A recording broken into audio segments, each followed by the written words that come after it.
On est le 30 mai 1990 à Washington, en Caroline du Nord.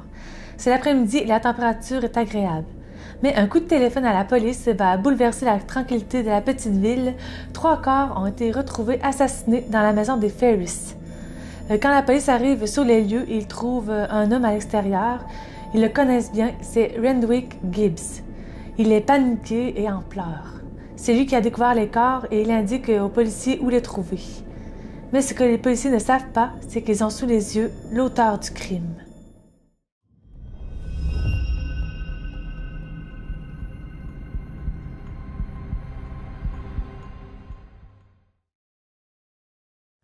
Bonjour tout le monde, bienvenue sur notre chaîne Les Jumelles Mélie Bello.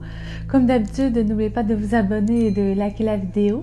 Cette semaine, on a pour vous une histoire de triangle amoureux qui, vous le devinerez bien, va se terminer en tragédie. C'est l'histoire d'Yvette et Doris Gay et de Renwick Gibbs. On vous en dit pas plus et on se lance tout de suite dans cette affaire. Yvette et Doris naissent en 1963.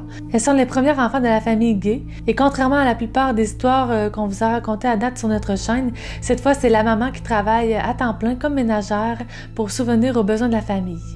En gros, elle fait des ménages à domicile et est souvent absente pendant de longues périodes dans la journée. Le papa, Randy, affirme qu'il a des problèmes cardiaques et souffrir d'asthme et ne peut ou ne veut pas travailler, c'est comme pas trop clair. En gros, c'est comme un gars qui aime se faire vivre et même s'occuper de ses filles à la maison pendant que sa femme est partie travailler. C'est trop pour lui. Il ne s'occupe pas d'elles, ne leur parle pas, ne joue pas avec elles, fait comme enfant comme s'il n'existait pas. Et même, il refuse que les grands-parents viennent s'occuper des filles alors que les grands-parents habitent à l'autre bout de la rue. C'est un grand antisocial et lui, tout ce qu'il aime faire de ses journées, c'est regarder la télé et ne rien faire. Le comportement de Randy n'empêchera pas Ella d'avoir 4 autres enfants avec lui. Et oui, 8 bouches à nourrir pour la pauvre Ella, qui n'arrive évidemment bientôt plus à payer toutes les factures avec son petit salaire de ménagère. Quand les jumelles grandissent, elles doivent s'occuper de leurs frères et sœurs quand leur mère travaille. Donc après l'école, elles n'ont pas le droit de traîner et de s'amuser avec leurs amis. Elles doivent rentrer tout de suite à la maison, faire du lavage, plier les vêtements, aider les petits avec leurs devoirs. Elles n'ont donc pas vraiment la chance d'avoir des amis et de socialiser. Elles ne parlent pratiquement à personne et sont toujours toutes les deux ensemble. À un moment donné, Ella est au pied du mur et ne sait plus quoi faire pour subvenir aux besoins de sa famille et payer les factures qui s'accumulent. Donc, elle va faire un acte illégal. Elle va demander de l'aide sociale et faire une fausse déclaration en disant qu'elle ne travaille pas.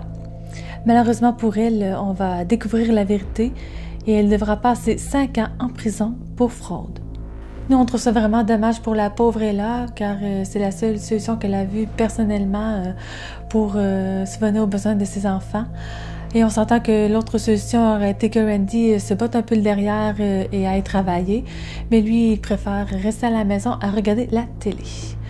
Donc, ce sont les 2 jumelles qui vont subvenir aux besoins de la famille. Dans le fond, elles se lèvent le matin, elles préparent le lunch des plus jeunes, elles préparent le déjeuner de leur père et elles vont travailler à l'usine à temps partiel dans une usine de crabes. Là, elles vont décortiquer des crabes toute la journée pour en sortir ce qui est comestible, pour revenir à la maison, faire le souper et plein d'autres corvées. On s'entend que c'est pas la vie dont rêvent les adolescents. Cette vie et ce manque d'interaction sociale vont faire que le lien entre elles va se solidifier encore plus, tellement qu'elle ne va pas à la vie l'une sans l'autre. Yvette est la plus dominante des deux, mais elle a quand même besoin de sa sœur. Elles vont même développer une façon de voir la vie, que tant qu'elles sont ensemble, elles sont bien. Et là, leur mère va finir par sortir de prison après 3 ans, et on peut penser, enfin, les jumelles vont pouvoir retrouver une vie normale et avoir plus de liberté. Mais non, les jumelles ne voient pas du bon œil le retour de leur mère parmi eux.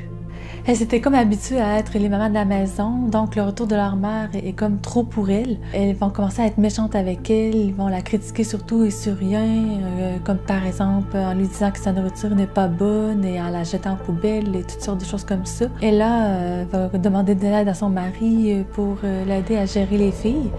Mais comme vous l'aurez deviné, Randy ne lèvera pas le petit doigt pour aider sa femme, mais il va même la critiquer, lui dire qu'elle n'avait qu'à ne pas aller en prison.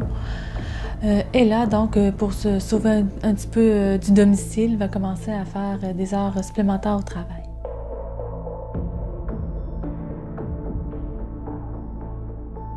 À 23 ans, Yvette va trouver un travail mieux payé dans une compagnie qui s'appelle National Spinning, une compagnie qui fabrique du fil. Un jour, alors qu'elle sort du travail, un jeune homme va se mettre à lui parler. C'est évidemment Renwick Gibbs.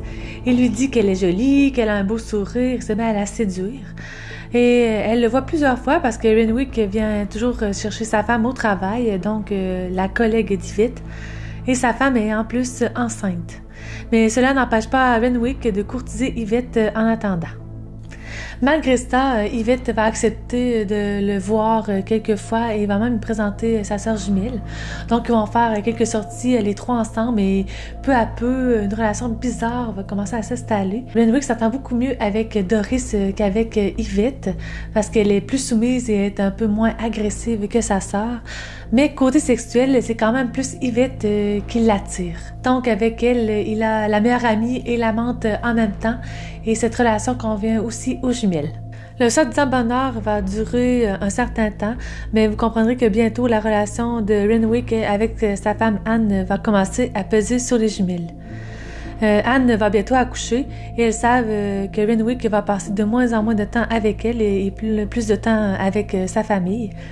En plus, Yvette est elle aussi enceinte de Renwick. Renwick va donc devenir le papa de deux petites filles, une avec Anne et l'autre avec Yvette, et il va installer les deux jumelles dans une maison mobile.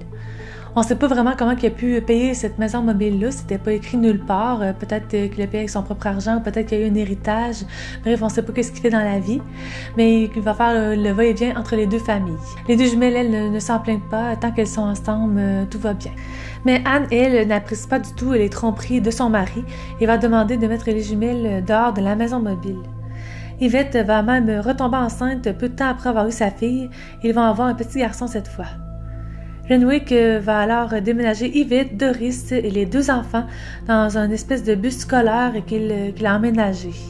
Il n'y a pas de frigo, pas de laveuse, mais encore une fois, les jumelles ne se plaignent pas trop et vont habiter là-bas ensemble. Mais Anne, elle, n'en peut plus que Renwick continue à avoir les jumelles et va demander le divorce. Elle va aller s'installer chez ses parents avec les enfants en attendant de se reposer et aussi pour trouver une solution. Renwick, lui, va aller s'installer avec les jumelles qui, elles, sont super heureuses, qui viennent s'installer avec elles.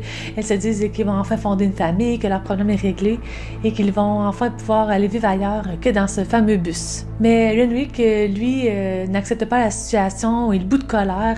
Lui, il n'a pas envie de vivre avec les jumelles. Lui, qu'est-ce qu'il veut? Il veut récupérer sa femme à tout prix. Un jour, il va même se pointer sur son lieu de travail quand elle va sortir du travail. Il va tellement s'emporter que le patron d'Anne va devoir s'interposer et va menacer d'appeler la police s'il ne quitte pas les lieux. Renwick va finir par partir, mais il va hurler à Anne qu'il va la récupérer. Renwick va alors élaborer un plan avec les jumelles. Il achète 2 fusils et Doris se charge d'aller acheter les balles pour aller dedans. Le soir du 29 mai 1990, Renwick et Yvette s'habillent de noir et se mettent des cagoules sur la tête. Ils prennent la route avec 2 fusils et une longue paire de bas pour se rendre chez les Ferris. Doris, elle, reste dans la maison autobus pour s'occuper des enfants. Vers 4 heures du matin, le 30 mai 1990, ils arrivent à la maison des Ferris. Comme tout le monde dort à cette heure-là et que le père est déjà parti au travail, ils n'entendent rien dans la maison. Renwick coupe les fils de téléphone à l'extérieur et brise une vitre d'une des portes de la maison pour rentrer. La mère d'Anne, qui a entendu le bruit, va descendre au rez-de-chaussée avec 2 de ses enfants, un garçon de 13 ans, William Jr., et une jeune adolescente de 16 ans, Shemika. Vous comprendrez que ce sont là le frère et la sœur d'Anne.